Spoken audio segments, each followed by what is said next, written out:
Ողջույն սիրելի փոքրիկներ, այսօր կարճ ճանապարհորդության կմեկնենք դեպի համացանց, որտեղ կսովորենք, թե ինչպես մեր ճանապարհորդությունը դարձնենք անվտանգ։ Համացանցը նման է հսկա թվային քաղաքի, եւ ինչպես ցանկացած քաղաքում, այստեղ եւս առկա են բազմաթիվ վտանգներ, եւ պետք է իմանալ, թե ինչպես պաշտպանվել այդ վտանգներից։ Իմ փոքրիկ ընկեր, հետևիր այս 5 հիմնական կանոններին։ Պահպանիր անձնական տվյալները գաղտնի։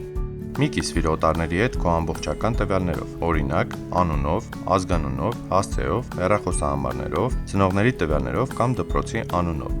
Ստեղծիր ուժեղ գաղտնաբառեր, օգտագործելով մեծատառեր, թվեր եւ տարբեր նշաններ։ Մի տրամադրիր քո գաղտնաբառը ընկերներիդ կամ օտարներին։ Մի խուսափիր օգնություն խնդրելուց։ Համացանցում քեզ կարող են հանդիպել տհաճ բովանդակություն ունեցող նյութեր։ Այդ դեպքում տեղյակ պահիր ծնողիդ կամ ուսուցչի։ Մի սեղմիր անծանոթ հղումների վրա։ Դրանք կարող են տանել վտանգավոր կայքեր կամ օգտագործել քո տվյալները չար մտադրությամբ։ Նախքան որևէ բան սեղմելը, հարցրու ծնողիդ։ Եղիր բարեկիրթ համացանցում։ Հիշիր, ինչպես իրական կյանքում, այնպես էլ համացանցում պետք է լինել բարեկիրթ։ Մի գրիր կամ ուղարկիր այնպիսի բաներ, որոնք չես ասի դեմ դիմաց շփման ժամանակ։